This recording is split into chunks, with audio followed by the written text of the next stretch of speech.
My brothers and sisters, so steps to getting to know someone for marriage in Islam. The first thing I want to talk about is the ruling of marriage. Is marriage compulsory, or what is the story with it? Brothers and sisters, getting married has 5 cases and 5 rulings. 5. The first case, it's compulsory. You have to. The second case, it's recommended. You don't have to, but better. The third case, it's neither recommended nor disliked. It's neutral. You want to do it, do it. You don't want to, that's fine. The fourth case is it's disliked, recommended not to get married. And the fifth case, it's forbidden to get married. So what are these cases? These scholars, a lot of people don't know this. The cases have been already, this is a past dealt with issue in the books of fiqh and jurisprudence.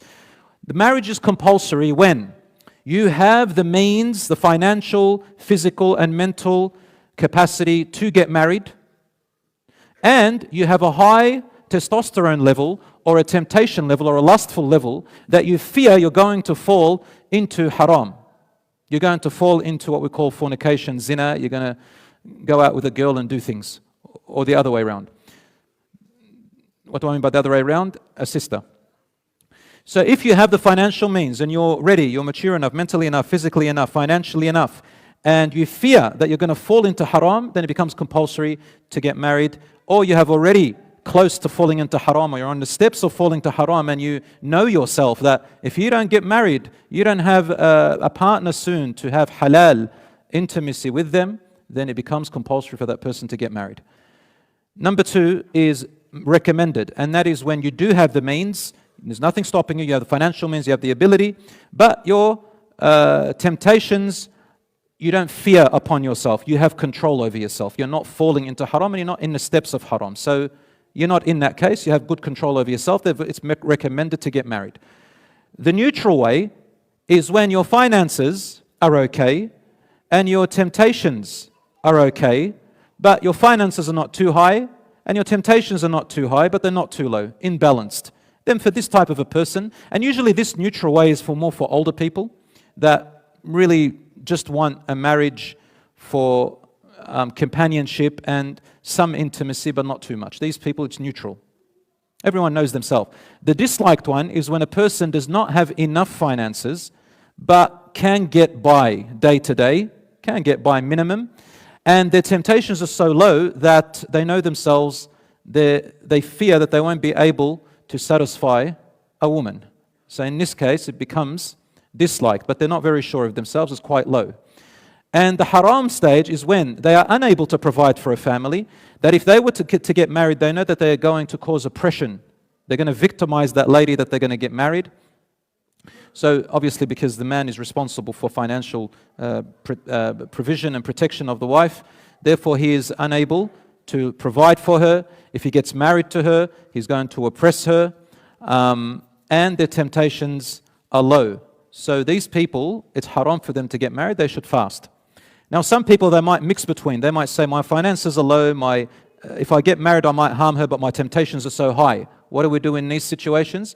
We say getting married to her, not getting married is better. Because oppression and zulm is worse.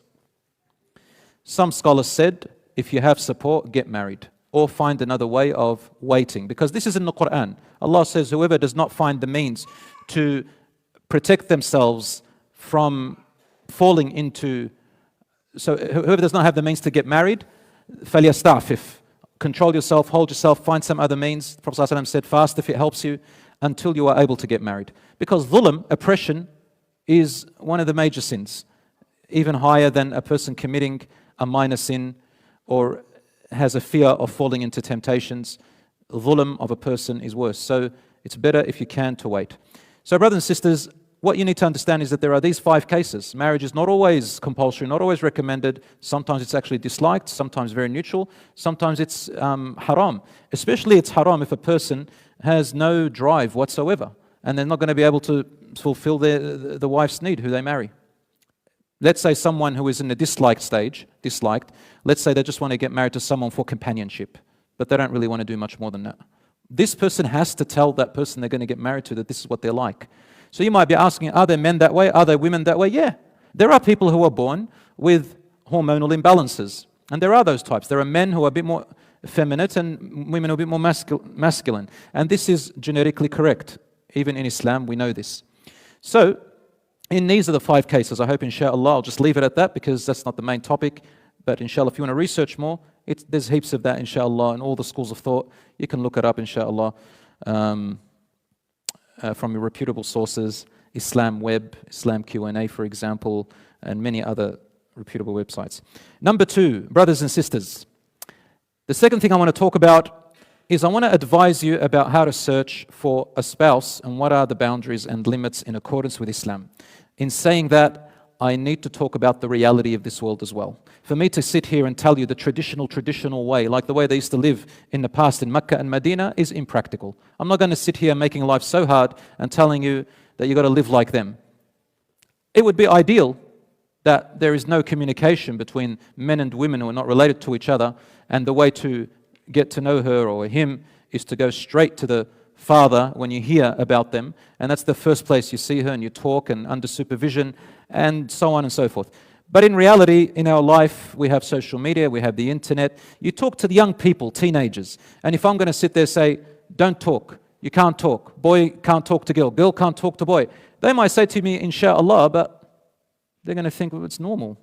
Boys talk to girls, girls talk to boys. Isn't that right? In school, they have group chats in the school. They're all together, they talk. To sit there and say, don't talk, it's not really going to work. That's the reality. Some people may get upset with me and say, why are you saying this? Inshallah, it's better to avoid it, brothers and sisters. But I'm saying in reality, people do talk. So instead of just cutting it off and them doing it behind our backs, let's talk about a solution. Let's talk about employing it. Let's direct them. Let's guide them.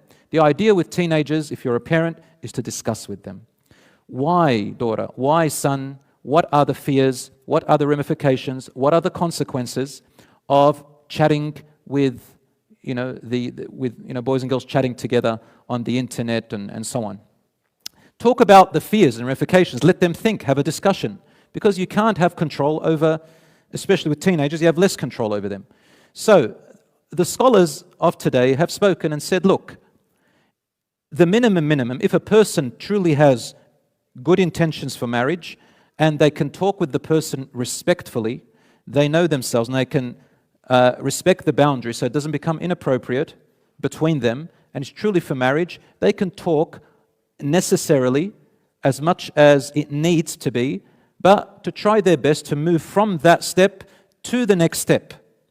Some sisters ask me, how do I know a guy is playing me? How do I know a guy is just wasting my time? We say, well, there are a few signs. One of the signs is, one person said to me, bro, it's easy. Just tell her to tell him, this is my dad's number, give my dad a call, we'll talk over there. That's the easy way. And that's the way to know if he's serious or not. If he starts wiggling around, making excuses, he's not really serious. But then there are some brothers, they say, look, let me just talk for a bit and just before I go and make everything serious, they're very scared, they start getting stomach aches and they start getting all these problems. I understand. And, you can try. The sister knows that he's playing her or her thing when she asks important questions. Like, look, I'll only talk 2 or 3 times. I am interested in marriage, but after that, I'm going to tell my parents about this. And then if he starts wiggling around and changing the appointments and wants to keep talking and talking, then you know that this guy is trying to play games. Honestly, brothers, look at your own sister or your own daughter. How would you like them to be treated? So really, you've got to use the brain rather than here or somewhere else. You need to use the brain. Brothers and sisters, it's very important that we respect each other. So these are the types of people when they hide everything. Yeah? So they're very private. They won't give, they won't say who they are really. Sometimes they use nicknames. They ask pressing questions and the guy is always hiding, or the girl is always hiding things. So you can tell that they're wiggling around. This is just playing games. This is not serious. My brothers and sisters, I advise you, please stay away from these types of toying with each other. I don't want to start with all the stories because I want to get to the important part. However, there are many stories out there where things went really wrong. Shame is going down the drain. Shame is going down the drain. Self-respect, modesty, everything that was considered harmful to each other from a sexual sense has become normalized. We don't have to be like that. Allah subhanahu wa ta'ala created us. Those sisters are His property, Allah's property. He created them. And we are Allah's property. We have to respect Allah's property. We have to respect them. I have seen many young people where they start chit-chatting and talking and they keep going on and on. Where do you think it's going to take you after 2 or 3 or 4 chats? It's going to lead to something else. If you don't start taking it seriously, the joking starts coming in, the sensual talk comes in, you start to let your hair down. I've heard about, sisters who come crying to me saying, young ladies, teenagers, they come for counseling and talk to me because I teach them, and some of them who are older adults, they say to me, this guy, I thought they was interested, he asked me for some pictures, I sent pictures without my hijab, and I sent other things, and then the guy just left me or was lying to me. Some of them, they say, I found I shared my pictures with friends and with other people, and really that's often what is happening. My advice to you, brothers and sisters, is this. First of all, to the sister, one of the best ways, if he starts talking like that, say, well, would you accept for your sister to talk the way we're talking? Test him out. See if this is okay. Since you're talking to them, test them out. Now, I'm not talking about when friends at school talk to each other. You've got a group chat, boys and girls talk about the weather or studies. It's not haram to do that. So long as everything is in boundaries, inshallah, and you're not private, only together. So it's okay. Sometimes you may text each other even privately. What have we got for work tomorrow? If it's innocent, respectful, it's still okay, but my advice to you is share this with your parents, like talk to your mum and dad, or just talk to your mother if you're a teenager, and just let them be on your side in the picture because they can give you great advice, okay? Obviously there are exceptions. Some parents can be violent or something, so you've got to be careful with that. But in general, if it's something respectful and innocent, 1 off, 2 off, something about studies, something, it's not a big deal, inshallah. In Islam, it's not a sin. However, when it comes to marriage and you're serious about it, my advice to you, brothers and sisters, is do not approach marriage until you are ready.